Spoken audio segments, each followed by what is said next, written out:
Let's begin this video with a small game. It's a mathematical game, and in this game what we do is we start with any 4-digit number that I can think about. Well, if this had been interactive, I would have asked you to think about a number. There's only one proviso here. This number has to be such that not all of its digits are equal. So, something like 4444 is out. But 4132 is fine. Then we do two things. First, we take these digits, the digits of this number, and try to create the largest possible number that I can get out of them. That of course is easy. In this case, 4, 3, 2, 1. Notice all I have done is arrange the digits in descending order and put them next to each other. And the number I have received is 4321. Well, that's not where the thing ends. We also try creating the smallest number, which in this case would be put the digits in ascending order. And I get two numbers now, 4321 and 1234. Of course, the second one of these numbers is smaller than the first one. And the next step would be just subtract the two. So you get 7, 8, and then 0. And then you have 3. So you'll end up with 3087. Nothing remarkable about this number, right? Well, let's do it again. Start with 3087. That's my number at the stage. Create the largest number you can get, which is 8730. And the smallest that you can get, that will have a leading 0, which of course we ignore. 378. And subtract. What do you get? You get 2, 3, 7. That's 6. No, there was a 1 carry here. So 2 7 plus 5. 3, 8, 3, 5, 2. Again, nothing very remarkable. Let's do this again. 8352. So what's the largest number you can get? Well, it's 8532. The smallest you can get is 2358. If you subtract the 2, what you get is 4. Fine. Now there's 2 here. That's 7. Right?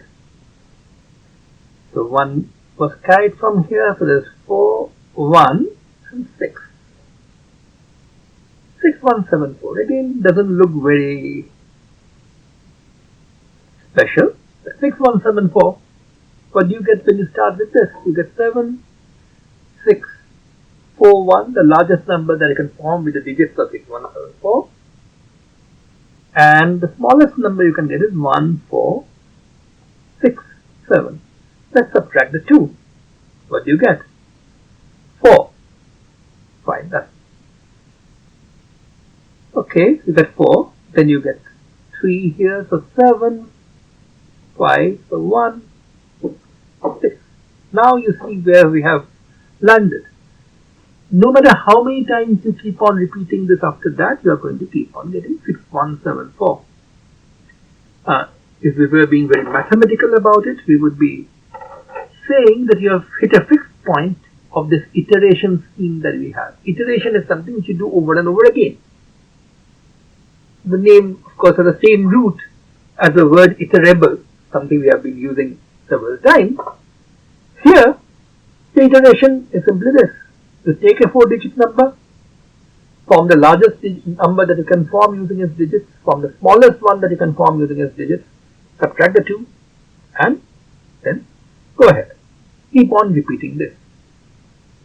Notice that here we have reached 6174, and if I keep on doing this over and over again, I will keep on getting 6174 back. There is no way you can get out of this fixed point here right now. Well, what actually is even more surprising is this. If you start with any other 4-digit number, again, except for the ones which have all 4 digits equal, then no matter what you start with, you're ultimately going to end up with this same number, 6174. This is one of those magic numbers in mathematics, and it happens to be one which bears the name of an Indian mathematician. This is called Capricor's constant, and well, the story of course doesn't end here. If you start instead of with a 4-digit number, you started with a 5-digit number, things will get even more interesting. And this is something which we definitely can explore. Now, why am I talking about this number apart from the fact that it's named after an Indian mathematician, D.R. Kaprekar? The answer is simply this. What we are going to try to do today using Python and whatever we have learned about strings so far, eval, join, and stuff like that, is try to explore Kaprekar's constant. Check for myself whether it is true that I can start with some arbitrary 4-digit number and I will land up with 6174 all the time. Also, notice that it might very well be true that if you started with 5-digit numbers or 6-digit numbers, some other patterns might emerge. You can try exploring them as well. So, this really is a Python video, even if the beginning did not look like that. But what we are going to talk about is how to explore this particular mathematical problem or this mathematical phenomenon using Python. And I have Python ready and waiting for you.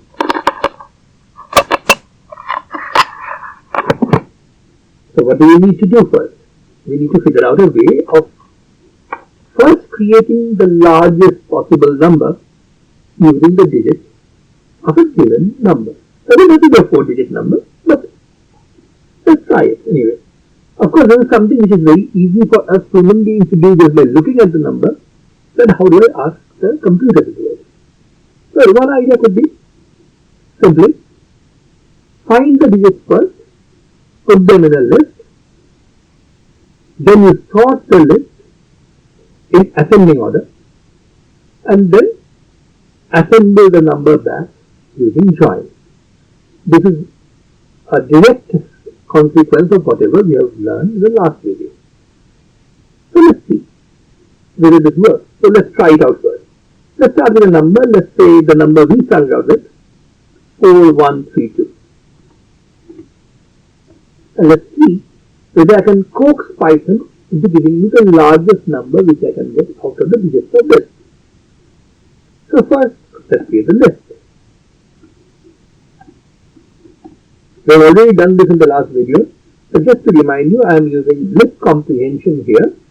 I am going to split up 4132 into its constituent pieces, but 4132 of course is an integer, it does not have any constituent pieces.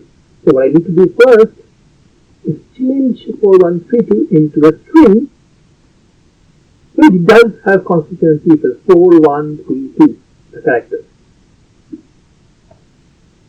So notice this is what L has become, 4, 1, 3 and 2. Then I need to sort this list. You may remember from the previous video that when you try to sort a list which has both strings and numbers in it, Python 3 objective. It says it cannot decide what to do or how to compare a string with a floating point number or an integer, as the case may be. So here all 4 elements are strings, and the way the comparison goes is quote 1 is less than quote 2, quote 3 is less than quote 4, and so on. So there is no ambiguity here, and you can easily see that if you tried L.sort. But wait, sort will put the things in ascending order, but that's not what you want, because you really want 4, 3, 2, 1 in descending order. So for that, once again something we had studied earlier, there's a keyword argument called reverse, and we have to set reverse equal to true. Just to remind you, this is what happens to L. The list itself gets sorted. This sort method returns nothing. So if I say something like L equal to L dot sort, that would have been a disaster. L would have just received whatever L dot sort returns, which is nothing. So L would have become something called none. No value at all. You are not going to do that. What you are going to do is just do L dot sort. The method silently sorts out the list. Let's just check. Right, and then how do I produce the numbers that I want? Well, I want to join these together. Again, join these together without any intervening glue. I just want to put them right next to each other, which is why I'm going to use an empty string and tie a join method to that. Remember, whatever string join is tied to becomes a glue in this joining process. Here, I don't want to put anything in between. If I do this, I actually end up with 4, 3, 2, 1. But this is not what we want. This is a string. What we want is a number. So finally, again, another thing that we learned in the last lecture, eval. Use eval to evaluate this string. So again, something we learned in the last lecture, use underscore to recover the last result. And you've got the number 4321. So one part of our job is done. We have created the largest number out of this. So at least our method works for 4132. Now I want to keep on using it for other numbers as well. Now in such situations, whenever you want to do the same bunch of stuff over and over again, it makes sense to write a function that will do that for you. So let's write a function, and I hope you have not forgotten how to write a function. Just to remind you, you start with a header line which has the keyword def, followed by name of the function, followed by a list of arguments that you want to give it inside a round bracket. And in this case, there's only one argument that you really need to give, which is n, the number whose digits you are playing with. And this is the header line, and like all header lines, must end with a colon. So now we have got the continuation prompt. We must tab or indent the body of the compound statement inwards. Inside, what will we have? We will have things like L equal to X for X in strn,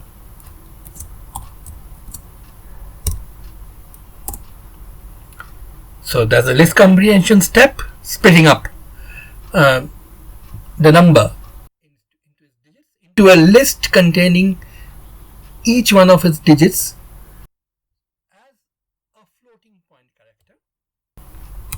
Then we use sort to first. So we sort these things, but not in ascending order, in descending order, as we wanted to do. And then we want to join them with this empty string as glue, and you finally evaluate the whole thing and then return the result. You can put all of these in one line. We can say return eval dot join L, and we should be done. So let's check whether this works. So now that we have defined the function, we are calling it, and when we call it, we have to give it an argument, which is going to take the place of the n in the definition. So let's try it with 4132 again. We've got 4321. Let's try it with something else. 61748. And it should be 87641. That's what it is. We can keep on checking this over and over again, but this is simple enough. I'm pretty sure there will be no hiccups here. Fine, this is n max. How do I get n min? That is the smallest number you can produce using the digits of n. That seems straightforward enough, because all you need to do is carry out the same steps, split up the number into constituent digits, or rather strings which have the digits, sort that, So this time, omit the reverse equal to true argument.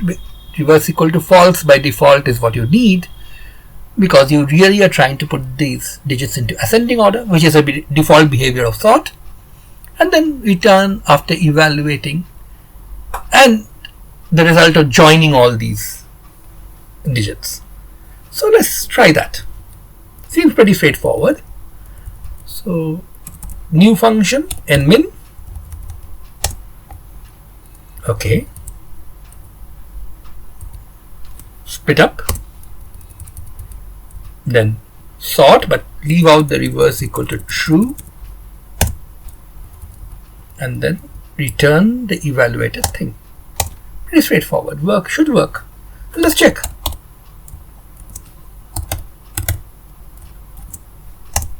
It is 1, 2, 3, 4.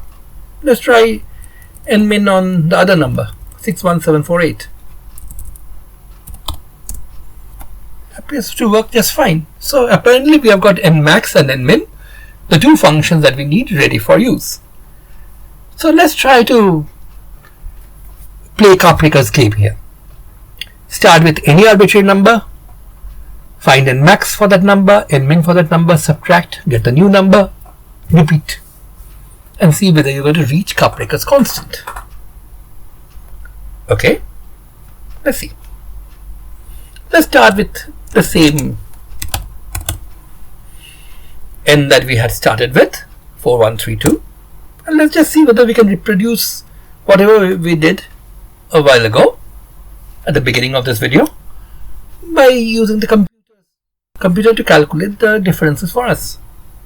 And I really want to do the same thing over and over again, so what I will do is I will put the whole thing in a loop. Now I know from experience that only 4 steps were needed to get to 6174, but that was because I had actually calculated for 4132 a while ago. Let's just pretend that we don't remember that. Let's just try it for a larger value. Say, let's try doing the same thing maybe 10 times.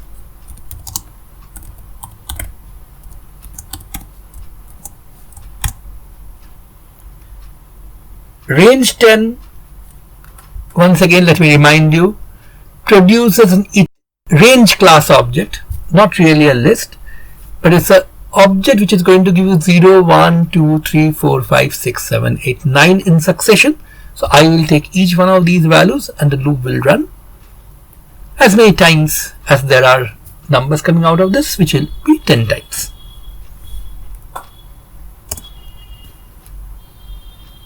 So what do you want to do? You want to calculate nmax n and subtract from it nmin n. But this number is going to be your next n value. So in order to use a loop, what you do is start with an n, calculate nmax n minus nmin n, and push the result into the variable n, so that n now becomes the next value, and you can keep on repeating this in a loop. And just to see whether this is working at all, let's do this. Print, and let me remind you, you want to use print like a function here because this is Python 3. So print round bracket and what you want to print. If there are more than one, you put them in commas. In this case, I want to print the value of I, the number or the loop index, how many times the loop has run, of course counting starting from 0, and the current value of n. And let's see whether this works. If this works out fine, in 0, 1, 2, 3 steps, this is from the first part of this video, in just 3 steps, when I reaches 3, that's 4 steps really, I should reach 6174. And then I should stay at 6174 for the rest of the steps. Let's see whether this program or whether this small piece of code actually bears it out. Now there seems to be something wrong. 03087 worked fine, but then it waited for a long time. That was because it was trying to figure out something which had gone wrong. What has gone wrong? Well, it's saying syntax error. Leading zeros in decimal integer literals are not permitted. Use and 0 O prefix for octal integers. That's quite a mouthful, but if you paid some thought to it, you would understand what has gone wrong here. Notice that the first time around there were no problems. It did calculate 3087, the difference that we had calculated the first time around. And with 3087 what we had was the n max was 8730. No problems there. N min was 0378, and like all good math students that we are, we understood that a leading 0 means nothing. We just simply dropped it and wrote 378 and continued.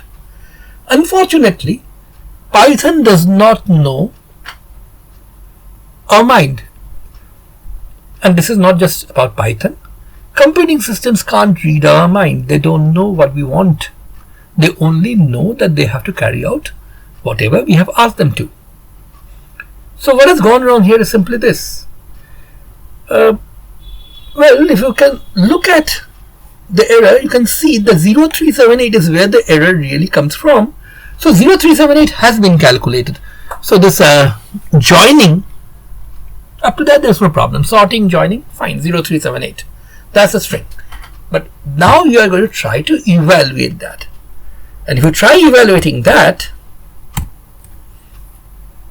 let's try what happens when you try to evaluate that directly on the interpreter. Just hit the enter and see. There are no quotes here, so this is not a string. I don't need an eval.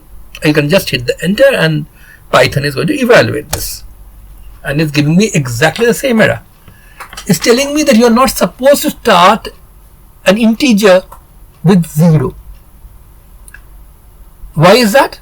Because there is a convention in Python that if you want to express an integer in base 8, that's octal, for those of you who know about number systems, you have to start with 0O, which is exactly what this error message is telling me. It's not 0, it's 0O. If you start with 0O, it's an octal number. Whatever comes after that is really written in base 8. That's how Python interprets that. Because it does not want to get confused between octal numbers and decimal numbers where by chance you have got a leading 0, Python has this rule: leading zeros are not allowed in integers. So it's sort of assume that you wanted to write 0O and forgot the O. So it's telling you use an 0O prefix for octal integers. But you never wanted octal integers in the first place. So that was not your intention. You wanted to write 378 instead of 0378. So what you want to do is drop the leading zeros. So how do you do that? So that is one very important thing that you have to bear in mind. This function that you have written for nmin is really problematic here. So nmax, there's no problem. When you sort the digits in descending order, any zeros will go to the end, and having zeros at the end of a number are just fine. Here, zeros are coming at the beginning because you are putting the thing in ascending order, and that's where the problem lies. So what you really need to do is remove all the zeros from the list first and then sort the list in ascending order. If there are no zeros in the list, there will be no zeros after the sorting. The string that you join together will not have the zeros, and there will be no problem with the evaluation. So let's try to put this idea into action at the interpreter first, and then I will write a function for doing that. Okay, so how do we put this idea in action in the interpreter? Well, first let's try to recreate the situation from which the problem arose. 3078. That was a number. That was a result, or 3087. That was a result of your first calculation. After that, you got into problems. Okay. So now let's split as before. L equals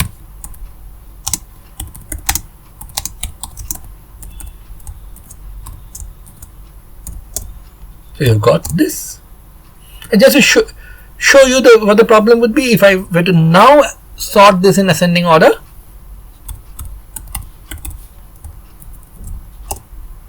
As a new L where 0 is sitting at the very beginning, and then when you join this using empty quotes dot join bracket L, you're going to get the string 0378. It's fine as a string, but when you try to evaluate that using eval throws up this error. So get rid of the 0. How do you get rid of the 0? Simple. We had learned how to do that when we talked about lists. There was something called remove, right? That's great. All you have to do is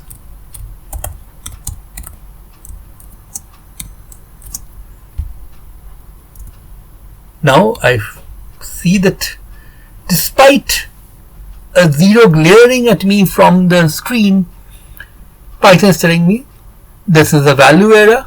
There is no X that I'm trying to remove in the list. I'm trying to remove 0. There is no 0 in the list.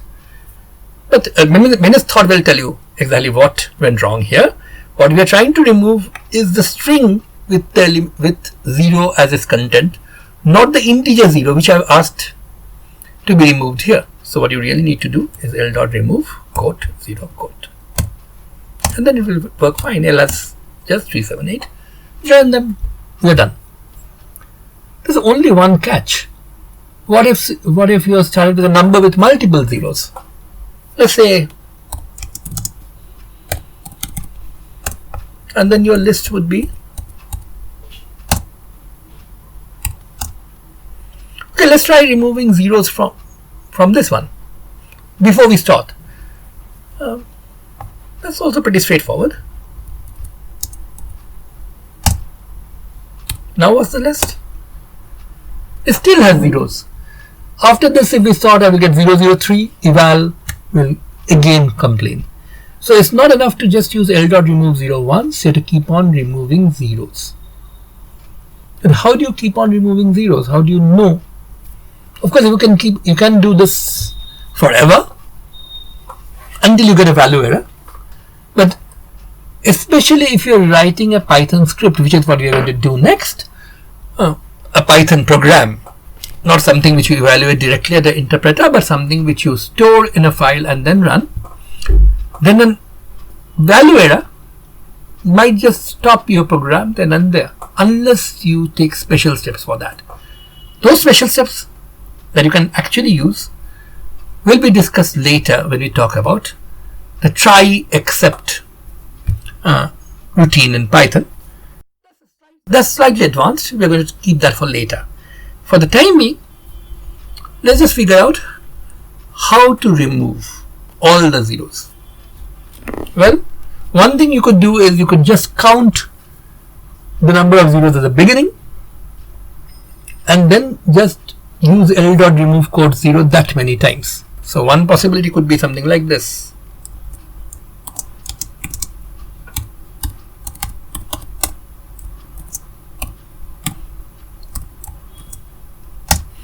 Of course, n now is 2 because although we did start with 3 zeros in my n, small n,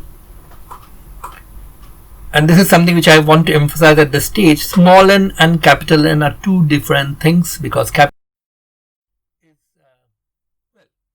Python is case sensitive. Small letters, capital letters are different. So capital N is a different thing altogether. Small n is still what we started with, 3000. Although small n had 3 zeros, so my original list L did have 3 zeros. I already used remove once, so now you have 2 zeros, which n is telling you. So what you could do is run a loop, and the loop variable can be called anything, doesn't have to be I. How many times? As many times there are zeros, and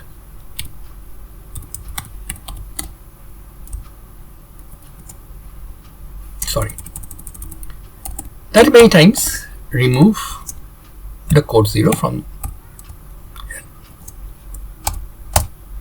and once this loop runs, of course, you have got rid of all the zeros that were there, and the list now has only a single element, quote 3, which is fine with me, right? So this will work. This count the number of zeros at the beginning and then keep on repeating as many times as you need it, as many times as this count, keep on repeating the remove. That's perfectly okay. But there's another way of doing it, and I want to illustrate this at this stage simply to show you that there are other ways in which you can write loops in Python. So far we have used the for loop. The for loop is something where some variable takes values which are already pre-specified in some iterable. So for I in some iterable, I takes values from there, and the loop runs as many times as there are values in the iterable. So if you want to run a loop a precise number of times and with some precise set of values for the loop variable, for is what you should really do. But here, think about this logically. What you really want to do here, you want to keep on removing zeros from the list as long as there are zeros. That's it, right?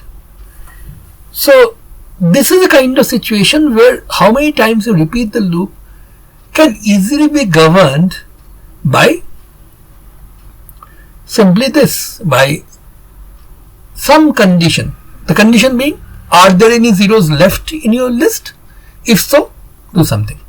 So while the list has any zeros, keep on removing zeros. Okay, and this is what brings us to something called the while loop.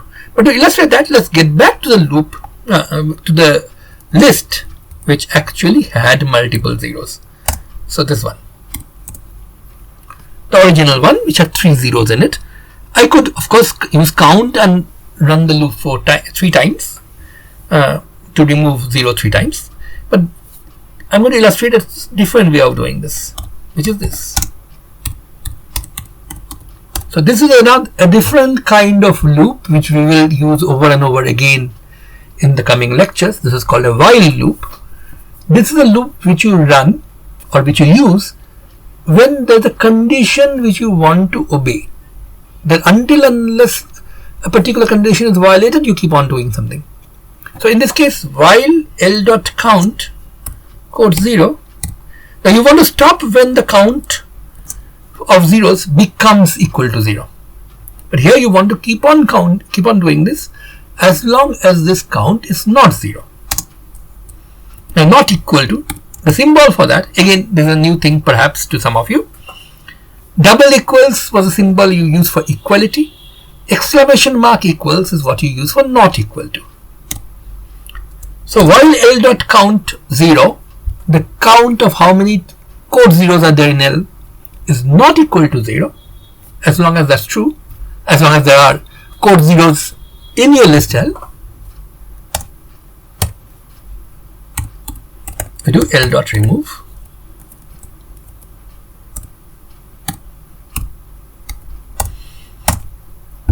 And notice what happens to L after that. Again, exactly the same thing. The loop ran. Here you did not know beforehand that the loop would run 3 times, but while the loop was running, Python kept on checking at the beginning of every loop, is L.count 0 yet? If it's not, the loop ran. If it is, the loop stops. And that's it. That is why you don't get a value error. Once L.count 0 has become 0, you are not trying to remove 0 any longer. The loop no longer runs. Fine. So with this background, let's try to define the nmin function again. Okay, that was too far back, so let's try typing it out again.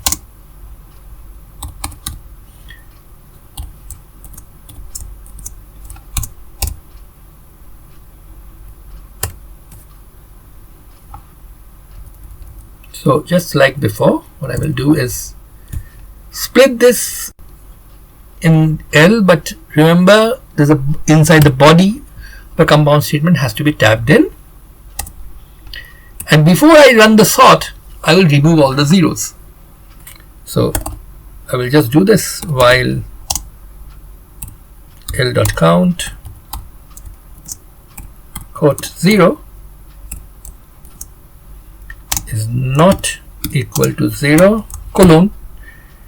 This is a compound statement, this is a header line, has to end with a colon, and the body has to be indented twice inverse.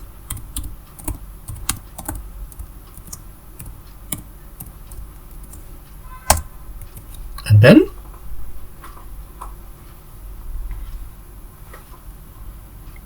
then you have to just return. Okay, no, you have to sort first. So after removing the zeros, whatever is left, if you started with 3087, what will be left with 3, 8 and 7? You sort them and get 3, 7 and 8, and then return the result you get after evaluating the join or joined value of these list elements with a empty glue. Just put the elements one after the other and you are done. Does this work? Let's see. 4132, there should be no problems whatsoever, because this additional piece that I have put in only works if the count of zeros inside the list L is not 0. Here there would not be, so this works fine. Let's just check whether this works for 3087. Works fine, 378. So the leading 0 has not caused a problem. Now you might be wondering about one thing.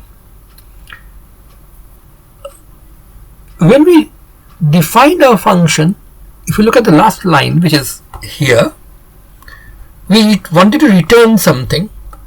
We could have, of course, first joined the elements of L with the empty string as glue and stored that result in a string, let's call it S, some variable S. Then I could have evaluated that S to produce some variable, let's say nm for nmax, and then returned nm. I've chosen to do all of them in one line, which is fine. But you might think, why can't I do a bit more? For example, why sort first? Why not try doing everything in one go? So for example, I do have a list L here. Okay, why don't we do this? Eval, although this list L is rather simple, it has only code 3.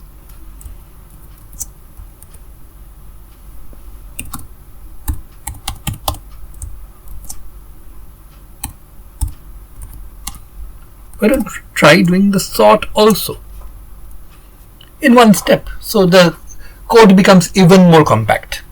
Now there is something to be said in favor of compact codes.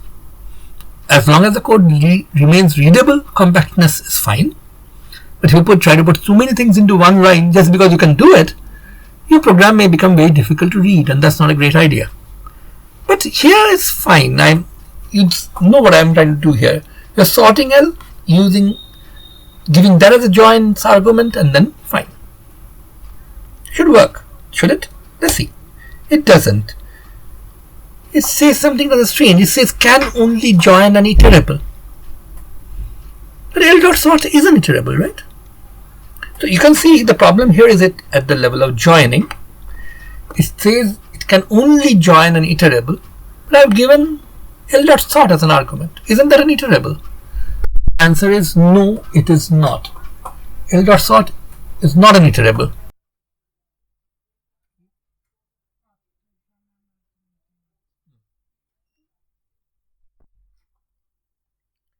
It is not an iterable because L.sort returns, well, what does it return?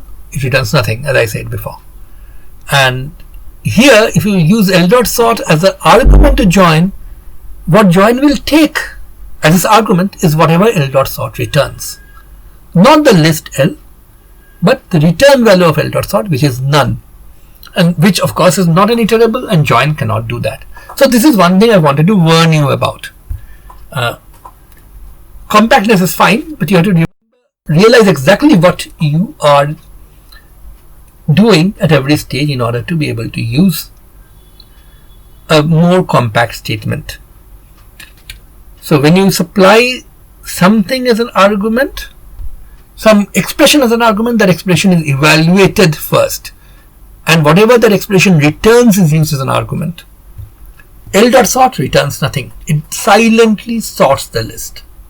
So you have to silently sort the list first in a previous line and then use the result of the sorting as an argument to join, which is what we did in our function. So that should be fine. So let's see. we have our nmax, we have our nmin, which should hopefully now be okay. This problem with the leading zeros has gone away, hopefully. So let's try reproducing our result a while ago. N equals 4132. And now let's try the loop for I in range 10. So I'm doing this 10 times.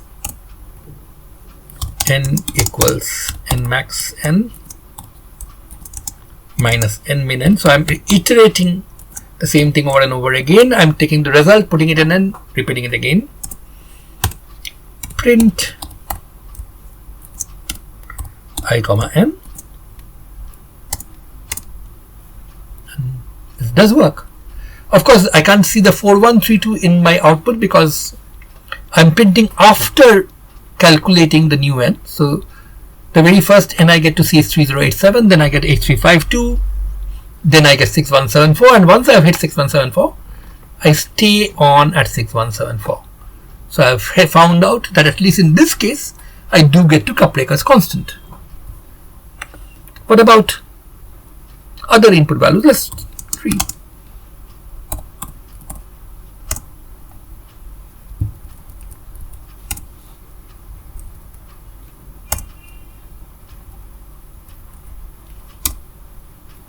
Oops, the slash which I mistakenly put at the end is actually not going to cause a problem. It's an empty line, that's why it's a line continua, so I have to hit the enter twice. Notice 1 second I've got hit 6174 rather fast, and I've got to 6174 pretty, and then I've stayed at 6174. So at least for 7899 this works out. Well, let's do one more thing. And there's a reason why I'm doing this again. Let's take the one case where I will not get Kaprekar's constant. Actually, there are 9 such cases, 1, 1, 1, 1, 2, 2, 2, 2, and all that. I know why. Because nmax will be 4444, and min will also be 4444, and the next stage I'm going to get 0. And once I get 0, I keep on getting 0. So I will hit not 6174, but in these 9 cases, and only in these 9 cases, we are going to actually hit 0. So let's see. Does our calculation tell us that I don't even need to put a loop here, right? I just need to do it once. So the answer I expect, but I don't even need to store it in n. I just want to see whether the answer is 0. Let's see. Oops. Of course, this is a stupid mistake to make. I've typed the name nmin wrong. And I do get a 0, no problems whatsoever, right? So apparently this should work fine. But what happens if I try checking whether this works with 0? Sorry. Let's try doing it again. But this time, of course, n is still 4444. So this time let's do the iteration. Now I've got n, which is of course 0, and now let's try iterating again. Now I get an entirely different kind of error. I get syntax error, unexpected EOF, that's end of file, actually while passing. Why? What went wrong? Did the calculation of nmax give a problem? No. What about nmin? That was a trouble spot earlier. And that's exactly where the trouble is again. Why is that? Just think about it a bit. What did we do? We removed all the zeros from the list. But in this case, you had only one element in the list that was 0. If you remove all the zeros, what do you get? You get an empty list. And when you join them together, okay, so fine. What happens when you join?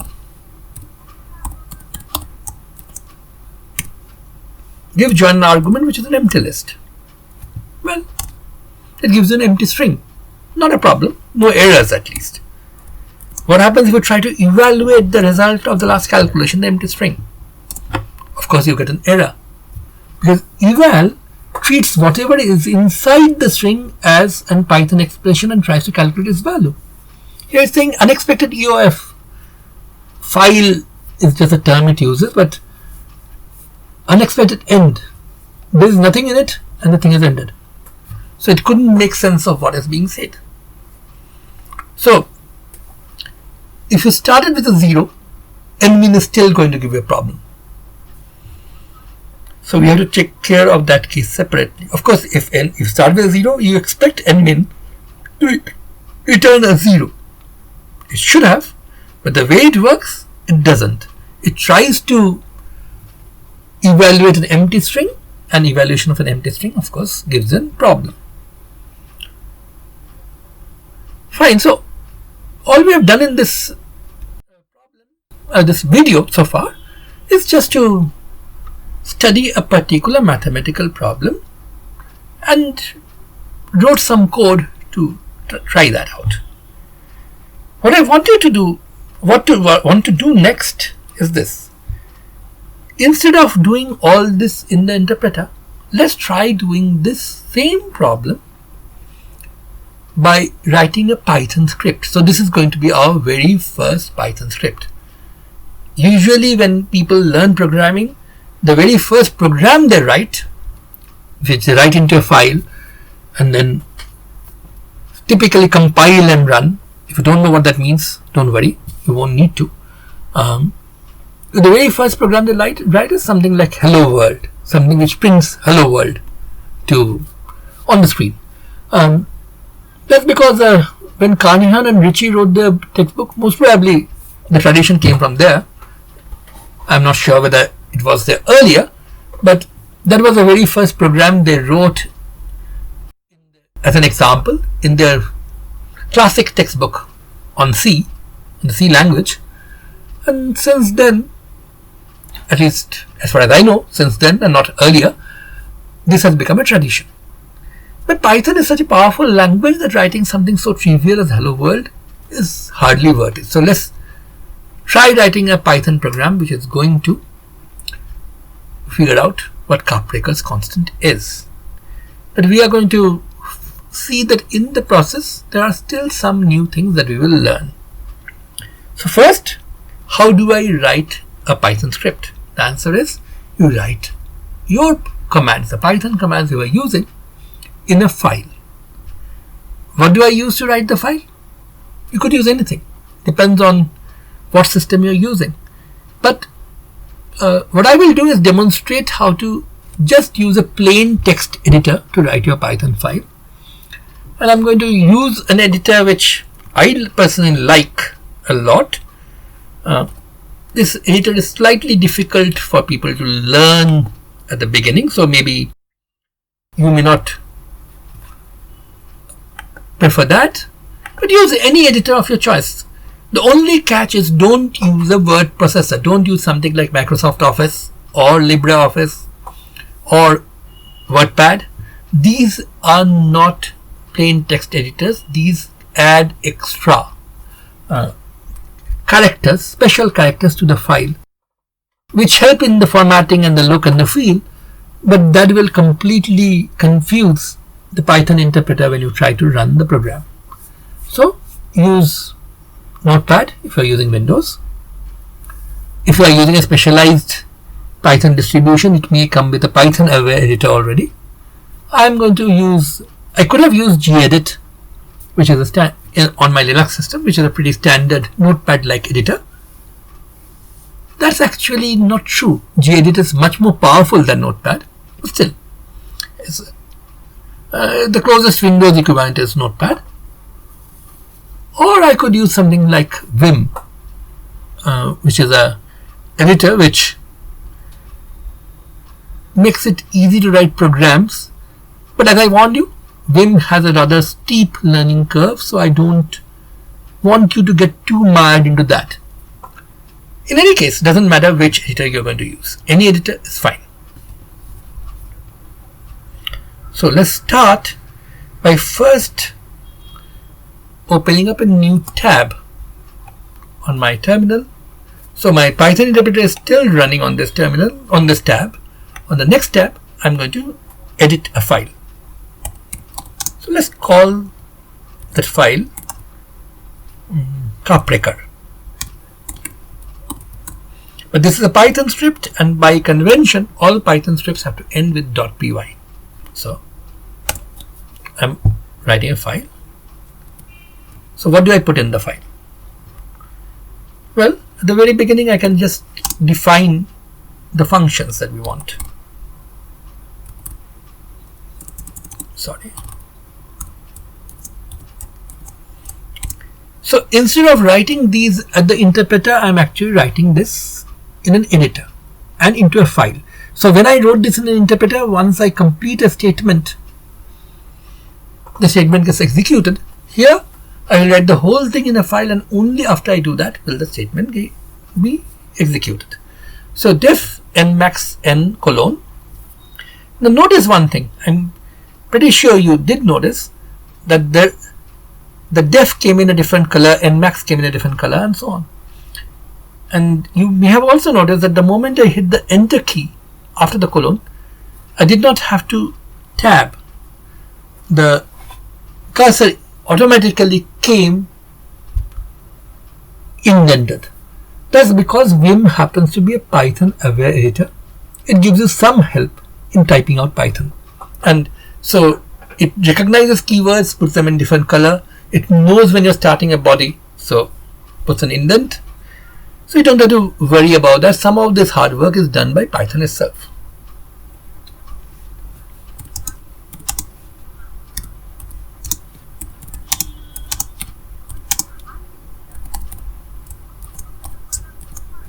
So function names come in light blue, whether they're system defined function names like str or names that you have defined.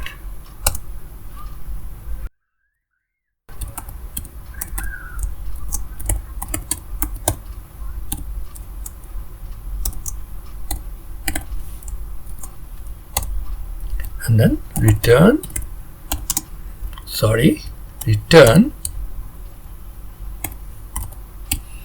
eval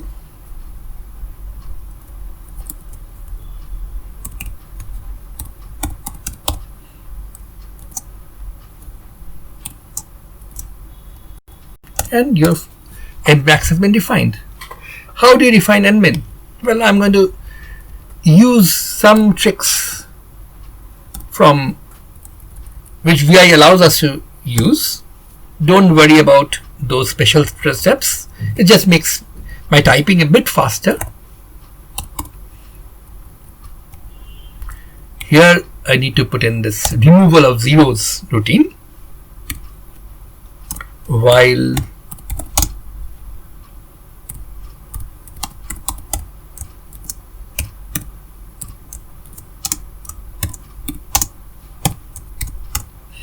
notice once again the indentation for this is automatic. So I've started a compound statement. Inside a compound statement, the double indent is something Vim already does for me.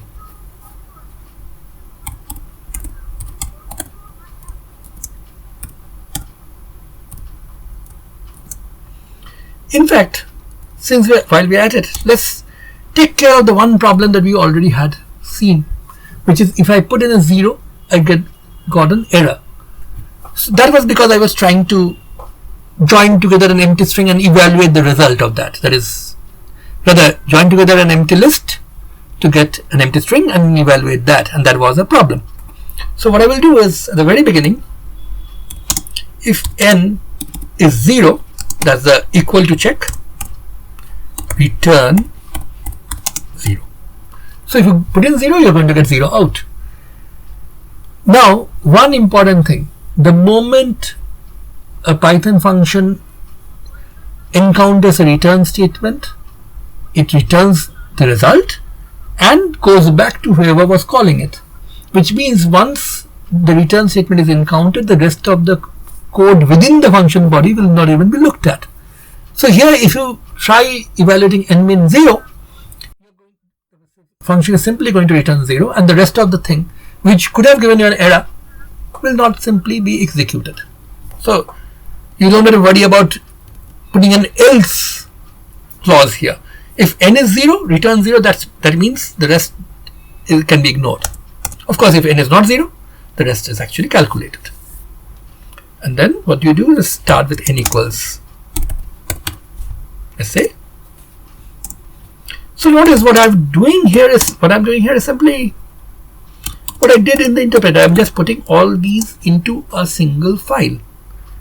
Range 10, let's say, colon n equal to n max n minus n min n, and I'm going to print out I comma n, and we are done. These are all that we did on the interpreter. I put them in a file. Just remembering one thing, just like in the interpreter, your typing has to begin from the extreme left, no spaces, no indentation, except when you are within the body of a command statement where you have to indent and indent by the same amount. That's it. And you are done. So now I have a file called Kaprekar.py. I've produced that. How do I run it? So this is a Python script. A Python script is a sequence of Python commands which have been put in a file. How do I run it? I run it by using the Python interpreter again, but not in its interactive mode. In the interactive mode, you type just the name Python, and it says Python 3, and then the interpreter opens. You have these triple greater than prompts, and you type commands one after the other. Here you just do this. After typing Python 3, you name the file. There are other subtle things that you can do later. We're going to talk about that once we learn a bit more of Python. But right now, the way to run a Python script is simple. Name the interpreter Python 3, follow it up by the name of the script. And that's it. But there's a problem apparently. I get 0, 0, 0, 0, 0, 0. Oh, how did that happen? Something went wrong in my calculation. I'm getting zeros.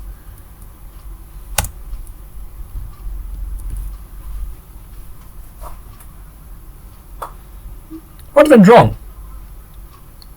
N max n, n min n, all this should be fine. Oops, what went wrong is this. I copy pasted, forgot that the sorting for the n min has to be done in the ascending order without the reverse equal to true keyword argument. Well, one good thing about doing this in a script as opposed to on the interpreter is that if you make a mistake, you can just go back and once you've spotted the mistake, correct it, run it again. No problem. Of course, what I did was I sorted both the list in both nmax and nmin in exactly the same way, so I ended up with the same value for nmax and nmin, and that's why I ended up with this zeros throughout. So let's try running Python 3 again, and now it works fine. 03087 8352 6174 and done. There's only one thing that should be nagging you here. What if I wanted to change the value of n?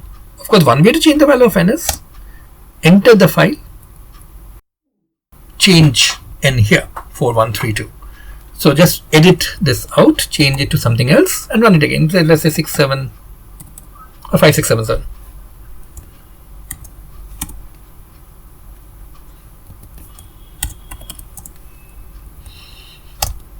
And now again I get another sequence of numbers, and you end up with 6174 again.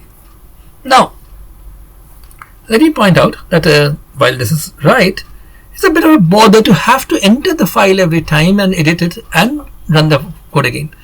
By the way, if any of you are here who have already learned how to program in some other language like C or Java, you would know that you would have to compile the function first, the script first, to produce something called an object code, which you will then run. Python being an interpreted language, things are much easier. You just change your file, run. I will talk about the difference between compiled languages and interpreted languages, what exactly these things mean later. But for the time being, you should appreciate one thing. It's much easier to just change a Python file and run it again. But even then, I would find this a bit of a bore to keep on entering every time if I just want to change the n.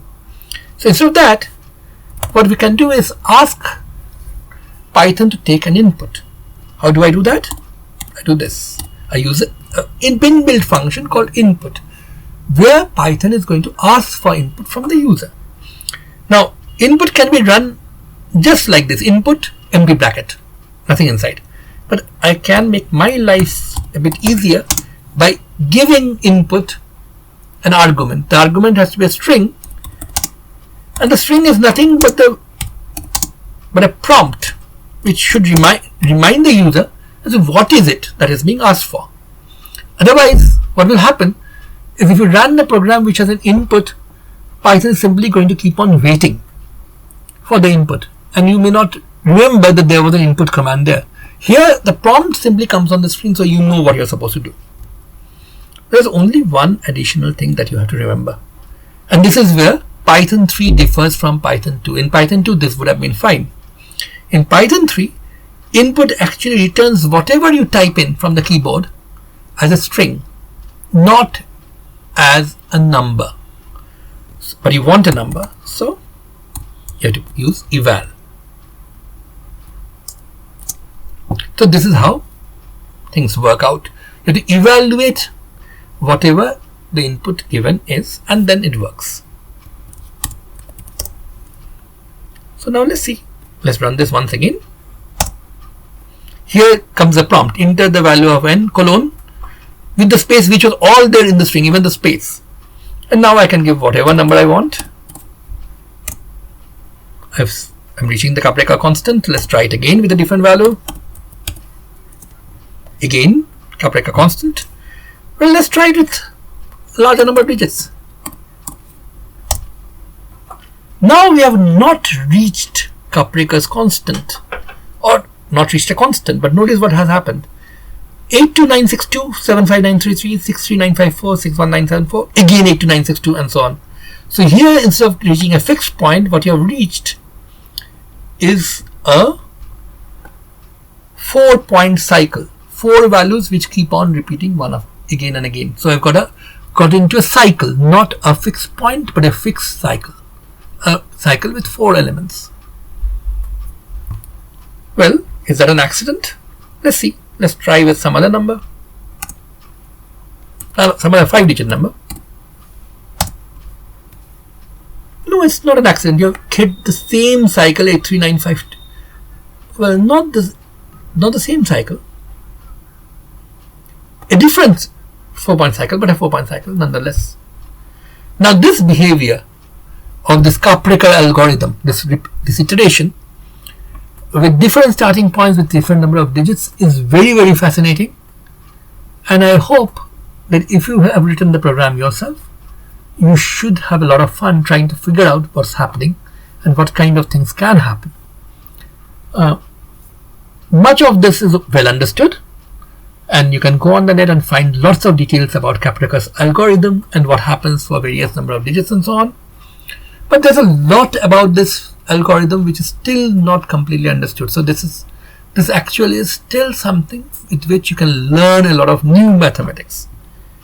So in this lecture, what we have done is we have used whatever Python we had learned so far, put them together to understand a mathematical problem. More importantly, we have learned how to write Python scripts, how to ask for input, and how to use eval and join and stuff like that together to do some non-trivial stuff. In the next lecture, we are going to look at some more of the string methods that are available, at least the more useful ones, so that we can put them together and do even more interesting things. Bye till then.